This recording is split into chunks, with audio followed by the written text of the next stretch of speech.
The wedding arch lay crumpled in the grass, its once perfect curve snapped like a broken bone. Lavender petals that had been carefully arranged along the aisle were scattered everywhere, ground into the dirt as if a storm had blown straight through the fields. White chairs lay tipped over, some in neat rows of collapse, others completely upside down. The grand tables that had been draped with satin and crystal were overturned, silverware gleaming in the dirt, glasses shattered. I stood frozen at the edge of the chaos, my heart hammering in my chest. For one moment, I thought I must be dreaming. This couldn't be real. Guests were still arriving. Their polished cars rolled up the gravel drive, headlights catching the carnage. I heard gasps from the parking area, muffled voices rising into sharp questions. Someone shouted for the event manager. Another whispered a fearful, "Who would do something like this?" And there I was in my wedding gown, staring at a battlefield where my marriage was supposed to begin. That's how my wedding day began. Or rather, that's how it seemed to begin. But to understand what happened, and why, I need to take you back. I was never supposed to belong in Daniel's world. He came from wealth, the kind you read about in glossy magazines or see when you drive past sprawling estates outside Des Moines. His father owned a construction company that had shaped skylines. His mother chaired charity galas where chandeliers sparkled brighter than the diamonds on the guests' wrists. Their family name opened doors in the Midwest that ordinary people like me never even saw. I was the opposite of that.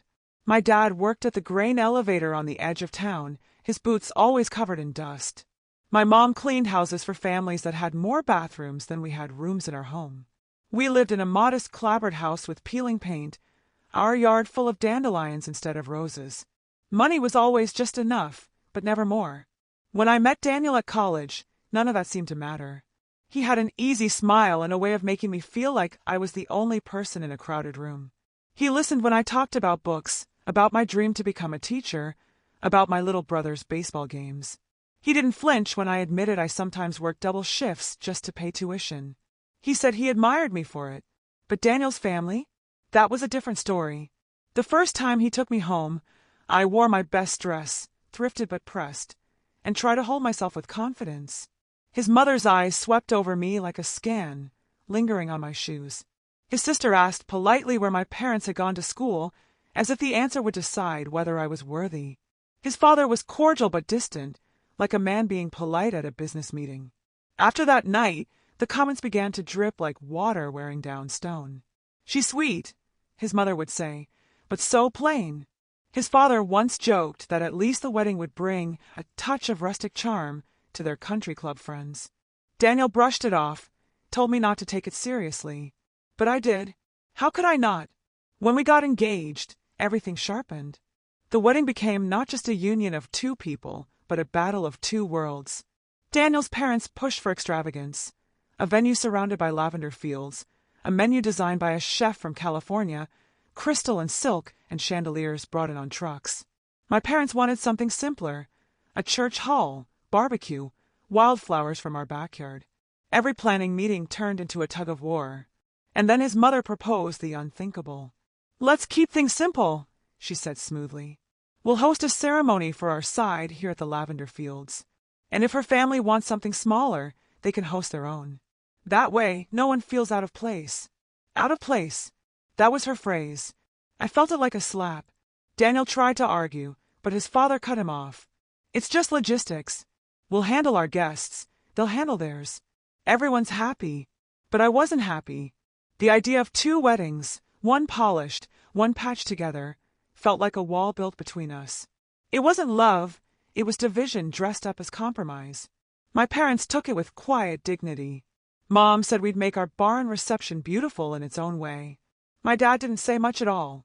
But I saw the way his jaw tightened whenever Daniel's family was mentioned, the way he stared at the invitation that now listed two ceremonies instead of one. In the weeks leading up, I lived in two different worlds. At fittings for the Lavender Field wedding, I stood in rooms lined with silk gowns that cost more than my parents made in a season. At home, I helped my mom tie wildflowers with twine, while my dad fixed benches so neighbors could sit comfortably. I told myself love would bridge it, that when I stood with Daniel, none of it would matter. But deep down, I wondered, how could one heart belong to two worlds forever? The morning of the lavender ceremony broke warm and windless, the kind of Midwestern summer day that makes fields hum and roads shimmer. I woke before my alarm and lay staring at the ceiling of the little rental cottage, the venue kept for bridal parties. From the open window drifted a soft current of fragrance, lavender and cut grass, a scent that should have calmed me. It didn't. Nerves moved under my skin like minnows. Daniel texted, "You up?" "I'm on my way to meet the planner." "It'll be great. I promise." I typed back a heart and set the phone face down. Across the room, my dress waited on a wooden hanger. The satin looked like poured light. Mom would have smoothed the hem with her hands, the way she always did with new things, even if they weren't her own. At 7, the coordinator arrived with a clipboard and a voice full of cheerful orders. Breakfast trays, hair, makeup, a last walkthrough. When she said my parents' names, she stumbled. "They RSVP'd late, yes? We have them near the back, for comfort." She smiled like she'd offered a favor. For comfort meant far from the front. "They're still coming," I said. "They got the invitation yesterday." A flicker crossed her face and vanished. "Of course. We'll make it work." Daniel's mother floated in at 9, glowing and efficient, trailing a pair of attendants who revised things that already looked finished. "The lilies are lovely," she told the florist, "but perhaps the European variety next time." She kissed my cheek, cool and practiced. "Don't fret, dear. You only have to show up." I stood in the mirror while the stylist pinned my hair and thought of Dad's hands, nicked and rough, lifting a bench into the back of his truck the night before. He'd said good night quietly, like a man stepping into weather he couldn't predict. Mom had hugged me so long I felt her heartbeat. "Text me pictures," she'd said, though I knew she really meant I wish we were all together. By late morning the venue was a machine, bands rolling in with ice and glassware, staff moving like a small army across the lawn. A white runner had been unfurled down the aisle that cut through the purple rose. The arch rose at the far end like a promise. Musicians tuned under a canopy, the plucked strings bright as birdsong. For a few minutes I let myself believe the day could outrun its faults. Then the machine coughed. The first sign was a murmur at the edge of the property. The second was a radio clipped to a staffer's pocket, spitting static and tense whispers. The coordinator excused herself mid-sentence and started walking fast. Someone else jogged toward the rows, then stopped dead. "What is it?" I asked the stylist. She didn't answer, but she set down her comb. I dropped the robe and stepped into my dress. Pins clinked on the vanity. Outside, the murmur thickened to a noise you could stand inside. I opened the cottage door and the fragrance hit me again, sweeter now, almost cloying. The path to the field was a ribbon of crushed gravel. I followed it because doing nothing felt like drowning upright. From 50 yards away, I could see the shape of the arch was wrong. Closer, the wrongness multiplied. Chairs lay like toppled dominoes. The aisle runner had been dragged sideways and wrinkled into hills. Half the centerpieces were on the ground. Stems snapped, water sucked into the dirt. The gift table had been emptied, and the boxes stacked crookedly near a hedge as if someone meant to haul them away. One of the bar tents had a rip along the seam. A crate of glassware had gone over, and the lawn glittered with 1,000 small tragedies. Daniel was already there, tie loose, talking fast to the planner and the head of security. His father stood with fists on hips, the color high in his face. His mother pressed fingers to her mouth, and then to her temple like she was moving paint around. "Vandalism," the planner said, trying to make the words sound temporary. "We're assessing." "How?" his father demanded. "How does this happen in broad daylight?" No one answered. A bird landed on the broken arch, then lifted off like even it could sense we were looking up for a reason and only seeing sky. I felt the oddest calm. Maybe there's a point past panic where your mind clicks into gear with a small, decisive sound. "What do you need?" I asked the planner. "Tell me what to do." She blinked, refocused. "We need hands. We need to reset the aisle, redress the tables, sweep the glass before anyone arrives." Her eyes slid to my dress, apology surfacing. "You shouldn't. I can hold flowers and carry cloth," I said. "It's my wedding, too." The musicians had stopped tuning. One of them set his instrument aside and began folding chairs upright. A server brought a rolling bin and started picking stemware out of the grass, one careful piece at a time. The florist team returned with fresh buckets. When Daniel saw me, he exhaled like a man surfaces from 6 feet down. I held his hand. Us. The first guests arrived, just as the last shards of glass were being swept from the grass. Their polished cars pulled up to the gravel entrance in a tidy line, engines purring like a parade. They expected elegance, perfection, a scene straight from a bridal magazine. What they found was a venue half-mended, flowers hastily rearranged, an aisle runner still wrinkled from where it had been dragged across the lawn. I saw their expressions, confusion first, then curiosity, and finally something close to pity. A woman in pearls whispered behind her hand. A man in a pinstripe suit muttered, "Well, this is unusual." Daniel's father went crimson again, his jaw working like he wanted to chew the entire lavender field down to stubble. But then something remarkable happened. One guest, an older cousin of Daniel's, rolled up his sleeves and began righting a row of chairs. Another followed, then another.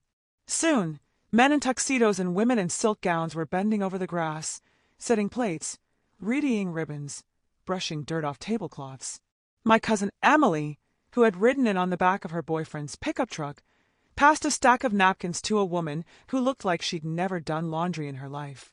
They smiled at each other, and for a fleeting moment, the gulf between their worlds shrank. Daniel squeezed my hand and whispered, "See? It's working out." When the ceremony began, the arch was still leaning, propped up awkwardly with a pair of sandbags. Lavender petals were scattered in uneven clumps instead of neat patterns. But none of it mattered. We stood before our families, voices steady, vows clear. Daniel's eyes held mine, and in that look was every promise we'd ever whispered in dorm rooms and late-night diners. I thought of Dad then, standing at the back in his only suit. It was borrowed from my uncle, a little too broad in the shoulders. He watched with that same unreadable expression he'd worn for weeks. Not disapproving, not quite proud, something else. Something private. When we kissed, the crowd clapped. Not the polite applause of a ballroom, but the ragged, joyful kind that comes when people have survived a storm together. And maybe that was what it felt like we had weathered something, even if no one knew exactly what. Afterward, instead of a string quartet performance, someone fetched a guitar. A cousin tapped on a drum case, keeping rhythm. Children danced in the grass, their shoes already stained green. Guests who had come expecting champagne towers and choreographed routines found themselves laughing over paper cups and humming along to songs everyone knew. It wasn't the event Daniel's parents had planned. It wasn't polished or seamless, but it was real. When the time came for the reception, a decision formed quietly, almost naturally. Why bother splitting the celebration in two? The barn down the road, where my parents had prepared tables with mason jars and barbecue, would do just fine for everyone. Chauffeured guests and local neighbors alike piled into cars and trucks and drove in one long caravan through the flat Iowa countryside. By the time we arrived, the barn was glowing with string lights, fireflies dancing in the fields around it. Long wooden tables groaned with food my aunts had cooked, pulled pork, potato salad, cornbread. My dad lit the grill out back, and for the first time all day, I saw the tension slip from his shoulders. Inside, rich and poor, polished and plain, ate side by side. Daniel's uncle tried sweet tea for the first time and asked for seconds. My little brother challenged one of the groomsmen to a horseshoe match and won. Daniel's mother, who had spent weeks orchestrating perfection, clapped along to a fiddle tune and even laughed when my cousin pulled her onto the dance floor. It was imperfect, chaotic, stitched together from scraps and chance. But as I looked around, I realized it was the wedding I had wanted all along. Still, in the corner of my mind, the question remained, who had done it? Who had overturned tables and pulled down the arch? Why?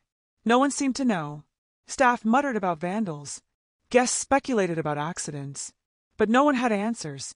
And I kept my suspicions quiet, though they grew stronger with every glance at my father, who sat at the edge of the barn, silent, sipping sweet tea, eyes shadowed with something that looked very much like satisfaction.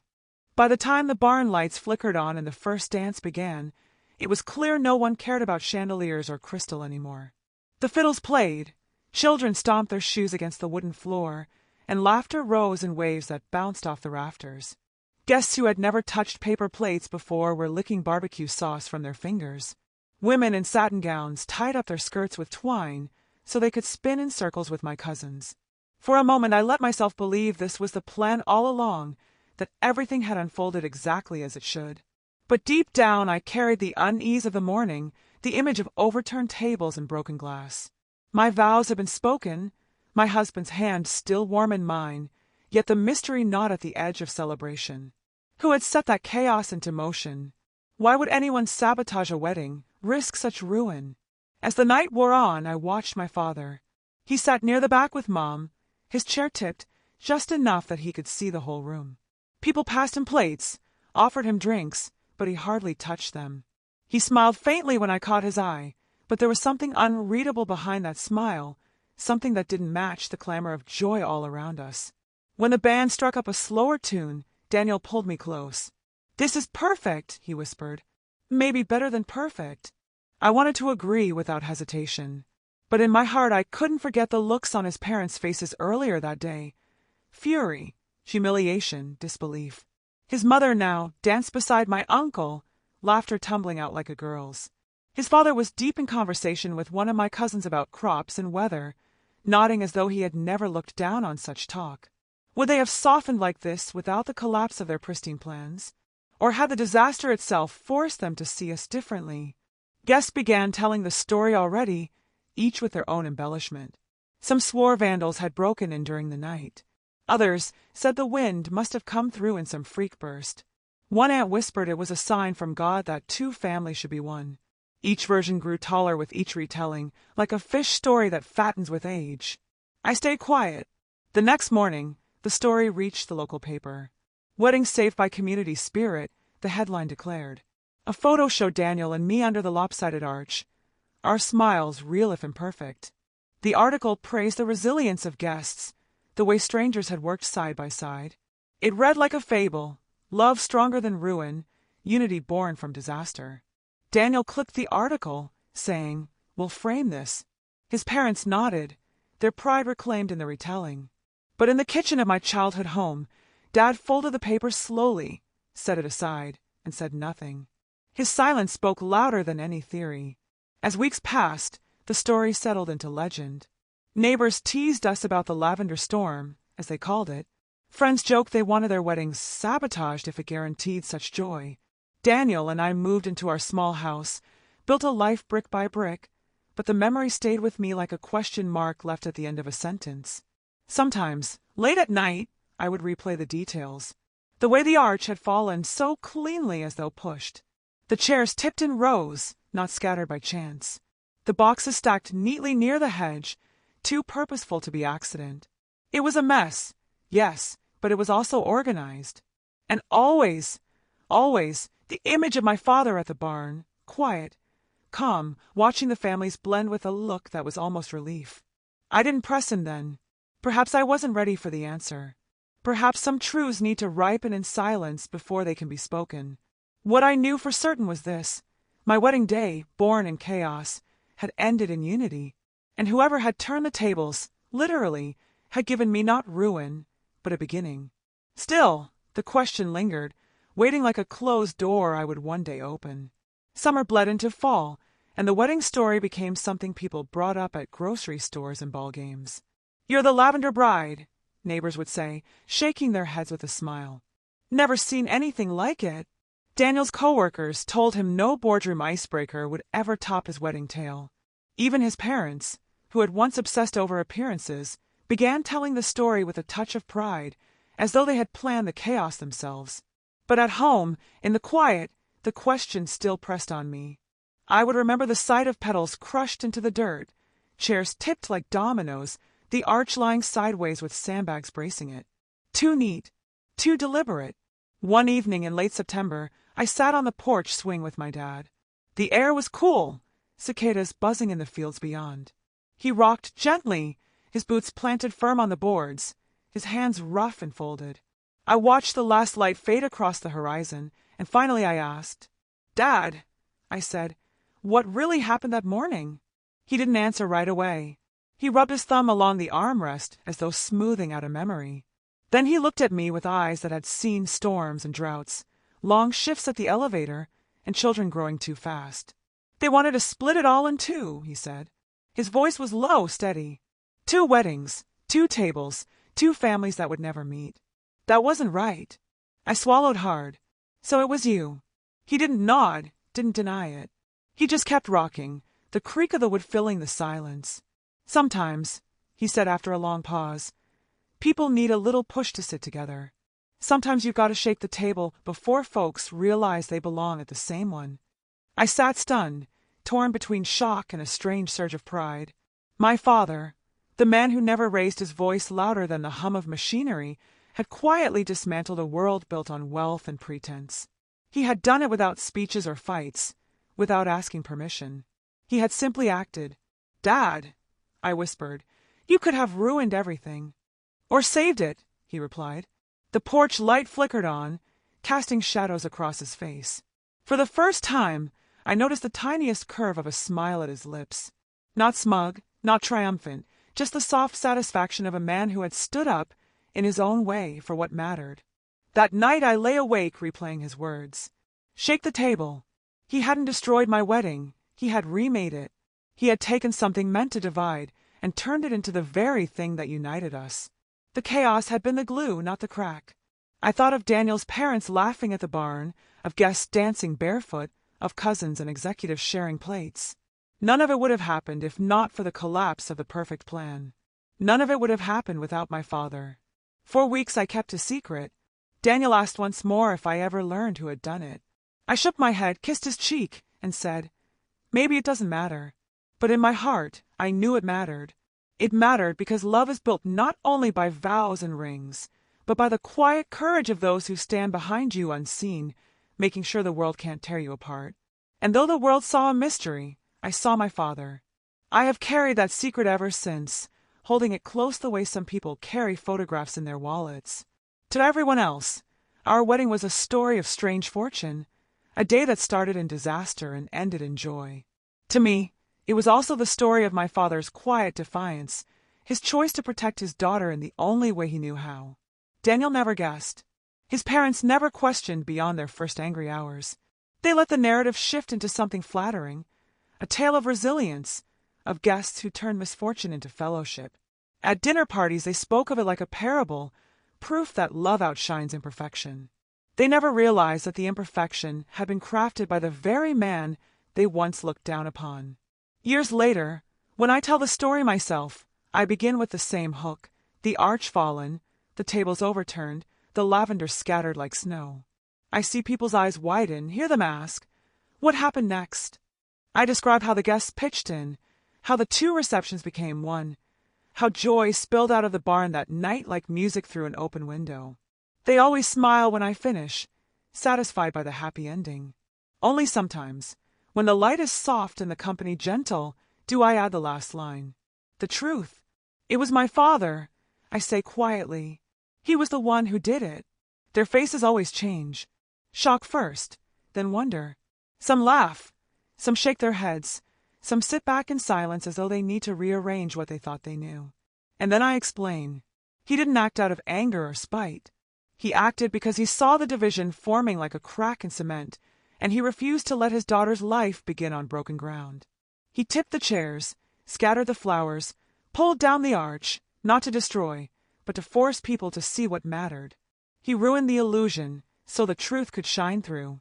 That truth was simple. Weddings are not about chandeliers or pedigrees.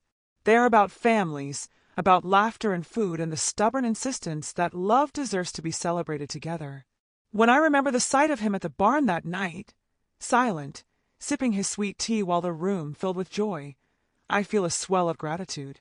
He looked like a man who had fought a battle without anyone seeing the weapons, and won. Yes, my father took his revenge. He avenged every careless insult, every whisper about our poverty, every slight aimed at me and at the people who raised me. But his revenge was not cruel. It was creative. It was, in the end, a gift. For by flipping those tables, he set a bigger one. A table where everyone could sit, where wealth and want, silk and denim, laughter and humility all belonged. And that is why, when I think back on my wedding day, I do not remember ruin. I remember lavender in the air, laughter in the barn, and my father's quiet smile. He had broken what was false, so that what was real could last. That was his vow to me, unspoken but stronger than any words. My daughter will not marry in shame. She will marry in truth. And thanks to him I did.